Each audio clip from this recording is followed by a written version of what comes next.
Bismillahirrahmanirrahim. Ila hadratin Nabi Mustafa Muhammad sallallahu alaihi wasallam. Wal amal muslim fi jami'il zaratul muqaddas wa syaitan. Rasulullah fi jami'il syaitan. Wa dari khusna kana wa tapi mu'allif fi hadhihi kitab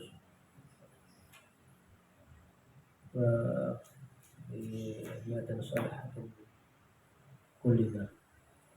Ana walahul Fatihah. A'udzu billahi minasyaitonir rajim. Bismillahirrahmanirrahim. Alhamdulillahi rabbil alamin. Arrahmanir rahim. Maliki yaumiddin. Iyyaka na'budu wa iyyaka nasta'in. Ihdinas siratal mustaqim. Siratal ladzina an'amta 'alaihim ghairil maghdubi 'alaihim waladdallin.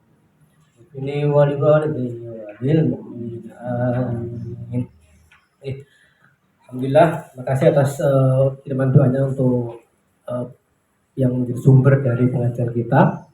Oke, mari kita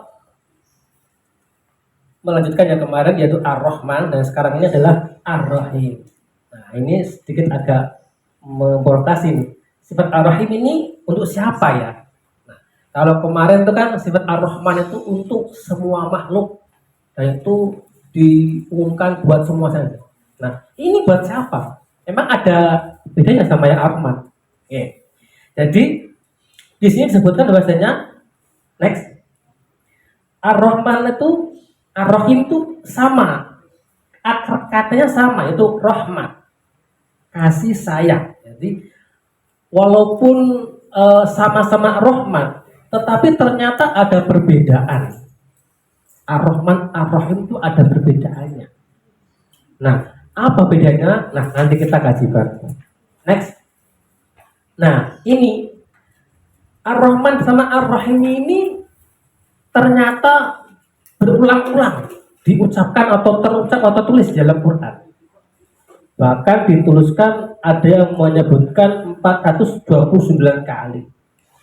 Dan ada satu ulama yang menyebut bahwa Quran ini adalah surat cintanya Allah pada umatnya, pada hambanya. Coba dulu pernah yang dulu pernah pakai surat cinta sama pasangannya itu siapa? Nah, itu artinya menunjukkan saking cintanya orang itu pada pasangannya sampai-sampai dia itu tidak bosan untuk mengucapkan kata cinta lewat itu surat cinta itu. Jadi artinya ini jangan-jangan Quran ini adalah surat cinta Allah, karena di sana banyak sekali Ar-Rahman, Ar-Rahim, bahkan ada satu surat namanya Ar-Rahman yang itu ada di 27 ya. Bahkan di sana ada yang namanya Ar-Rahman. Nah, next. Nah, apakah beda itu membuat Allah itu mempunyai sifat diskriminatif? Coba dibaca. Pada dasarnya Ar-Rahim dan Ar-Rahman itu sama. Sama apanya?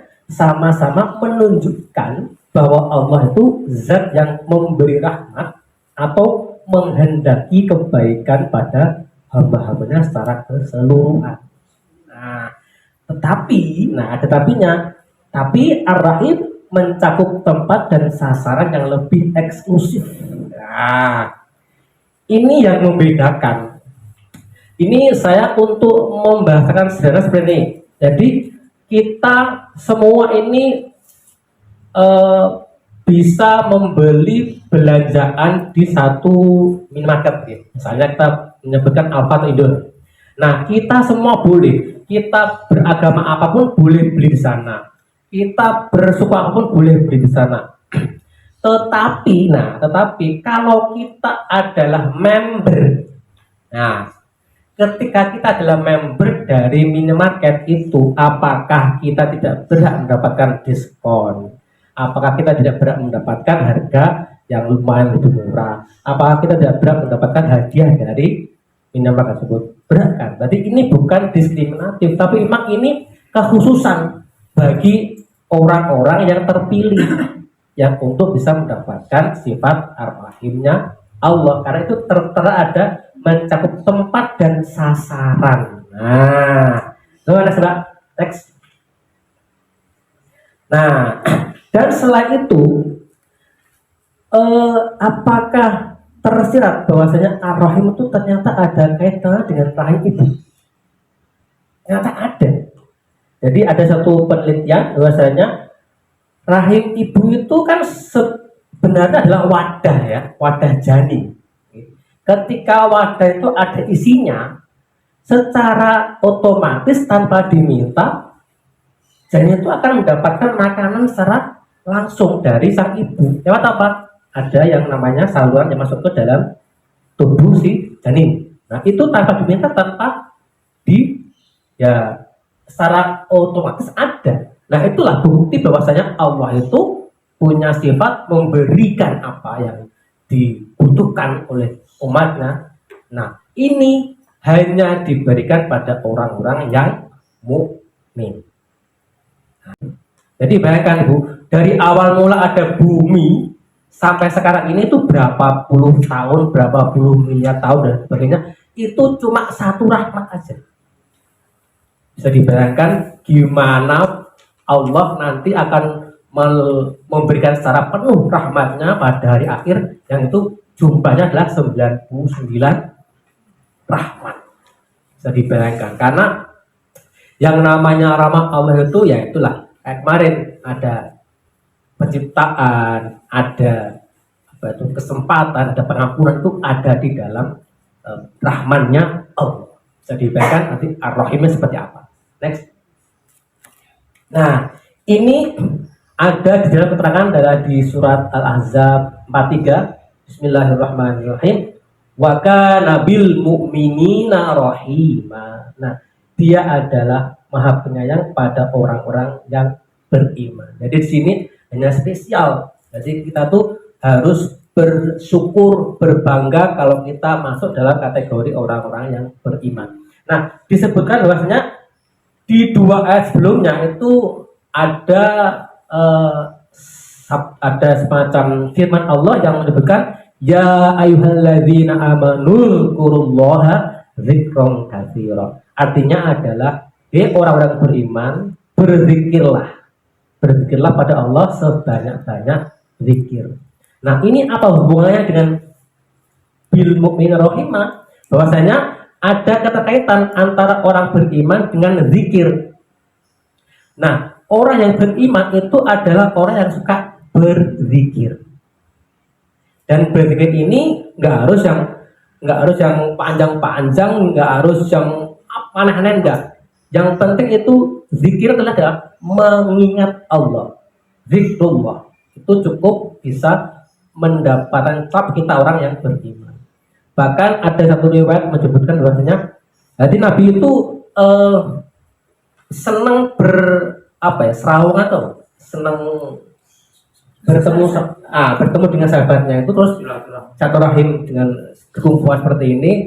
Suatu saat beliau Nabi itu bertanya atau menanyakan sesuatu.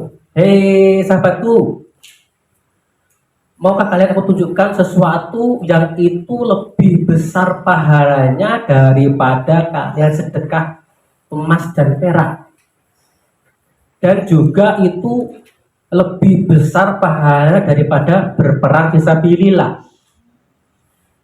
Bisa dibayangkan saat itu ketika masanya Nabi itu yang kaya itu belum banyak, dan ketika ada yang bilang bahwasanya ini ganjarannya itu melebihi kita bersedekah emas dan perak, itu sahabat merasa gini, oh ada ya Nabi ya Pak seperti itu ya, ada. Dan juga ditambah lagi perang fisabilillah itu lebih sedikit pahalanya dibanding dengan yang akan diutarakan ini. Padahal yang namanya perang itu adalah perang yang di sana kalau tidak membunuh ya dibunuh, dan itu ada pahala yang lebih dari itu.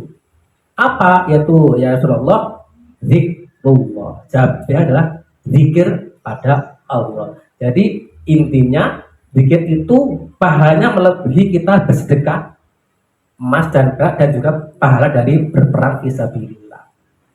Dan di sini zikir itu yaitu tidak harus banyak, tapi istiqomah setiap hari, setiap setelah sholat monggo diistiqomahkan apapun zikirnya, apapun wiridnya, selagi itu bisa mengingatkan kita pada Allah, ya udah, itu kita akan mendapatkan atau stempel orang yang beriman, dan yang beriman akan mendapatkan sifat rahim nanti pas setelah kita meninggal.